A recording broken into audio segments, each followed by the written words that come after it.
मैं doctor KL Meena, associate professor literature Hindi,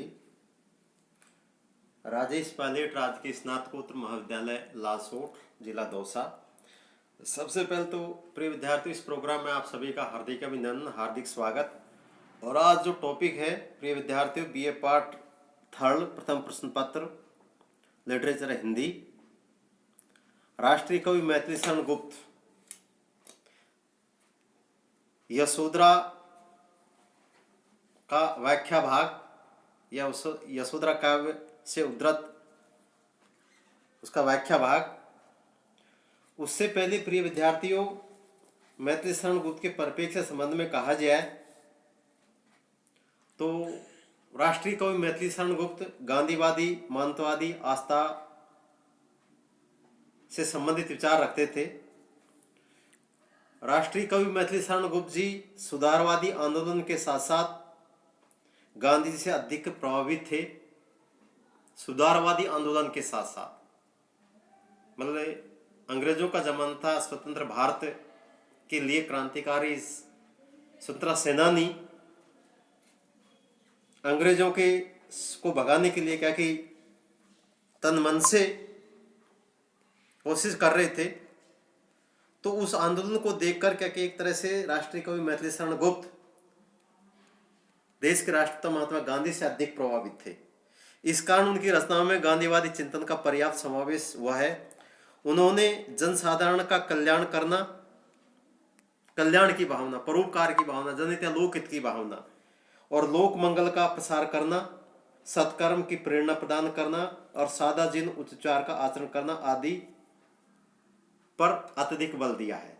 सादा जीवन उच्च विचार, आज भागदौड़ की जिंदगी में प्रिय विद्यार्थियों, आज सादा जीवन तो कहीं दिखाई नहीं पड़ता। सादा जीवन कहीं दिखाई नहीं पड़ता। आज देश में सरकार बनती है, 5 साल पूरा करके चल जाती है, प्रधानमंत्री बनते हैं, मंत्रिमंडल बनते हैं, परंतु आज तक जो देश का दूसरा प्रधानमंत्री लाल बहादुर शास्त्री थे, उन जैसी सादगी शायद ही किसी प्रधानमंत्री में देखने को मिले। तो वही बात आज युवा पीढ़ी है देश की, उसमें सादा जीवन की कहीं भावना दिखाई नहीं पड़ती और उच्च क्वालिटी या जनहित या लोकहित या देश प्रेम राष्ट्र प्रेम से संबंधित जो विचार की बात है वो तो बहुत ही कम देखने को मिलती है। उसी प्रकार सत्कर्म की प्रेरणा प्रदान करना, अच्छे कार्यों की प्रेरणा करना, अच्छे कार्यों की ओर प्रदत्त होना, अच्छे कार्यों की ओर क्या एक तरह से प्रेरित होना, सत्कर्म, धर्म कर्म,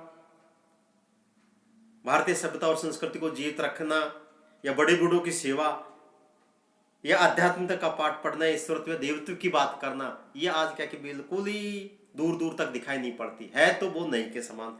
उसी प्रकार लोक मंगल की कामना करना, अर्थात जन कल्याण की बातें करना, विश्व कल्याण की बातें करना, मानवता की बातें करना, वो बहुत ही कम देखने को मिलती है। परंतु राष्ट्रीय कवि मैथिली शरण गुप्त ने क्या कि इन बिंदुओं पर क्या कि अधिक बल दिया है।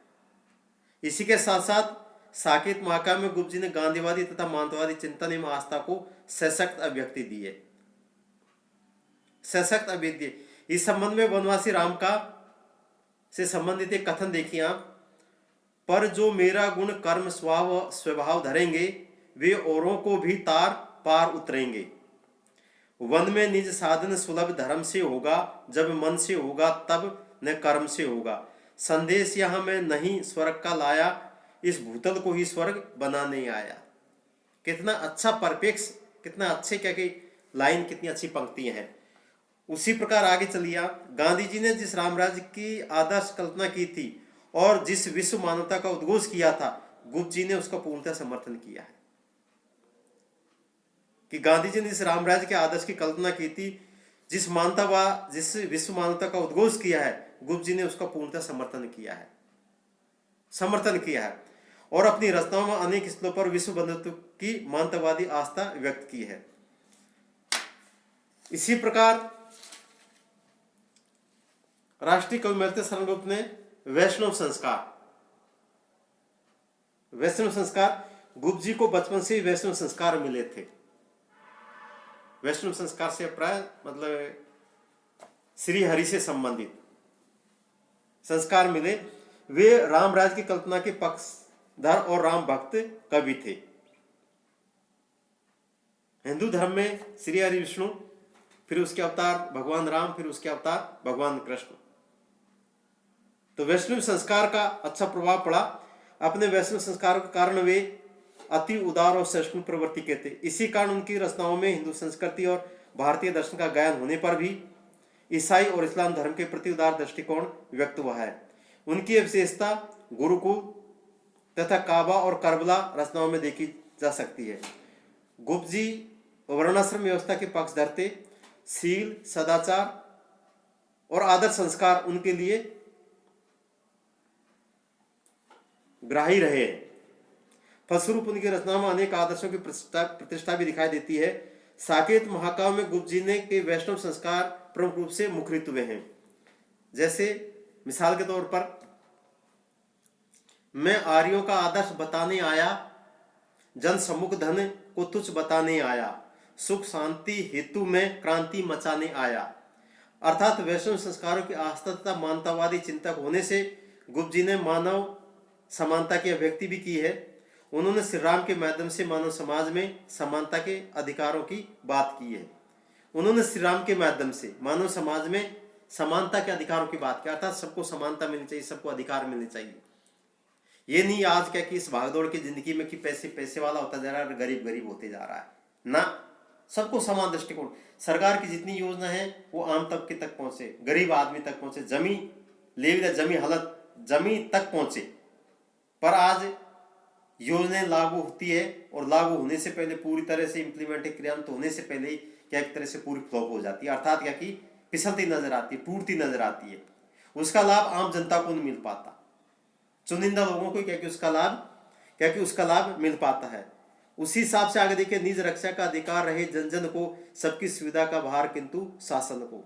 निज रक्षा का अधिकार रहे जन जन को, सबको क्या कि जन जन को, अर्थात सबको क्या कि अधिकार मिले निज रक्षा का, खुद की रक्षा के लिए, दूसरों की रक्षा के लिए, मतलब समाज में समानता देखने को मिले। और सबकी सुविधा का भार किंतु शासन को, सबकी सुविधा का भार होना चाहिए वो क्या कि एक तरह शासन द्वारा होना चाहिए। ऐसा नहीं कुछ लोगों को मिल रहा कुछ लोगों को, वो गलत बात है। तो आइए प्रिय विद्यार्थियों, ये थोड़ी सी संक्षेप में राष्ट्रीय कवि मैथिली शरण गुप्त से संबंधित एक विचार थे, उनको व्यक्त किया। भले एक और देख लीजिए आप, समाजमन की काव्य चेतना, कि राष्ट्रीय कवि मैथिली शरण गुप्त की रचनाओं में उदार चरित्र चित्रण की प्रधानता दिखाई देती है। साथ ही देश और समाज के उद्धार में सहयोगी बनने की आकांक्षा उनमें स्पष्ट देखी जा सकती है। देश और समाज के उद्धार में, देश और समाज की जब बात आती है, उसके उद्धार में क्या कि एक तरह से आकांक्षा स्पष्ट देखने को मिलती है कि यहाँ पर हम जीवन जी रहे हैं, उसमें क्या कि देश और समाज से संबंधित क्या काम होने चाहिए। वे ग्राम, नगर, अरण्य, जनपद दोनों के सामाजिक जीवन के पक्षधर थे। इस कारण वे अपने कवि कर्म को समाजोन्मुख बनाने में सचेष्ट रहे।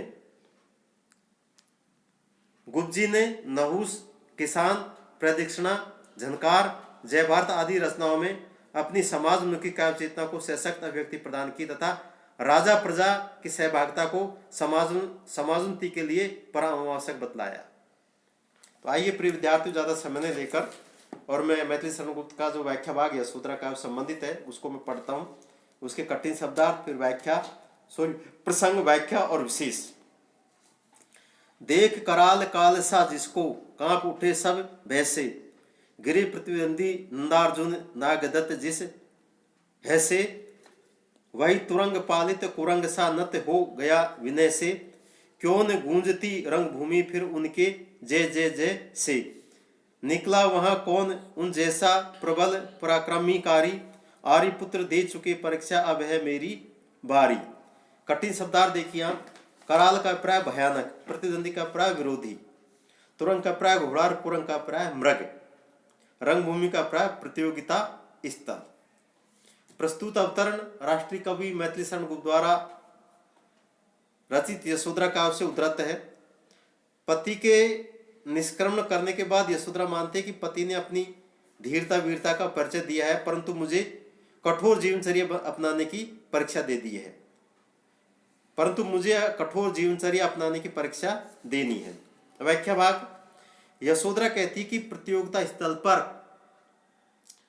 जिस नागदत्त नामक घोड़े को देखकर जैसे भयानक मौत सा मानकर सब लोग भय से कांप उठते हैं, जिस पर सवार होने पर नंदार्जुन आदि विरोधी घिर गए थे, अर्थात सवार नहीं हो सके थे, उसी घोड़े को पालतू मृग की तरह तुमने अपने वश में कर लिया था। वह भयानक घोड़ा तुम्हारे सामने विनत हो गया था। जब ऐसा पराक्रमी साहसी कार्य आपने किया था तो उस रंगभूमि में आपकी जयकार क्यों नहीं होती? उस प्रतिद्वंदता में आपके समान प्रबल पराक्रमी कौन निकला? यशोधरा का आशय यह है कि पूर्व में हुई उस प्रतिस्पर्धा में मेरे वीर पति ही विजयी रहे, मेरे वीर पति ही विजयी रहे और वे ही सबसे बड़े पराक्रमी सिद्ध हुए। इस प्रकार आर्यपुत्र पहले भी परीक्षा देने में सफल रहे, परंतु अब कर्मनिष्ठ व अनासक्त बनकर मुझे परीक्षा देनी है, अब मेरी बारी है। अर्थात सीधे साधे शब्दों में यशोधरा ये कह रही है कि मेरे जो पति है भगवान बुद्ध, गौतम बुद्ध, वो क्या कि एक तरह से बिना बताए मुझसे क्या कि एक तरह से बिना पूछे बिना बताए घर से निकल गए। चिंता मुझे इस बात की नहीं, चिंता मुझे इस बात की कि वो अगर बता के जाते तो मैं उनका विरोध नहीं करती, परंतु जो यशोधरा ये कहती कि उन्होंने तो अपना परिचय अपनी धीर वीरता गंभीरता का परिचय दिया, परंतु अब मुझे कठोर जीवनचर्या अपनाने की परीक्षा देनी है। तो उसके संबंध में अपने विचार व्यक्त करने के बाद स्वयं यशोधरा ये कहती है कि वे अब कर्मनिष्ठ और अनासक्त बनकर, परंतु अब मुझे क्या कि मुझे भी क्या कि परीक्षा देनी है, अब क्या कि मेरा समय है, अब मेरी बारी है। उन तो अपना क्या कि सब कुछ कर दिया, तो अपनी क्या कि एक तरह से परीक्षा की घड़ी में अर्थात धीर वीर गंभीरता की बारी आती है, तो मुझे क्या कि इस कार्य के लिए क्या कि पीछे नहीं बल्कि आगे आना है। विशेष में सिद्धार्थ को प्रबल पराक्रमी और साहसी बताकर यशोधरा को भी साहसपूर्ण जीवन यापन करने में दृढ़ संकल्प लेती हुई चित्रित किया गया। सिद्धार्थ को प्रबल पराक्रमी और साहसी बताकर यशोधरा भी साहसपूर्ण जीवन जीने के लिए क्या तत्पर है। वो भी क्या संकल्प लेती, वो भी दृढ़ प्रतिज्ञा लेती कि उस पति के समान, उस सिद्धार्थ के समान मैं भी क्या एक तरह से अच्छा जीवन में कुछ करूं।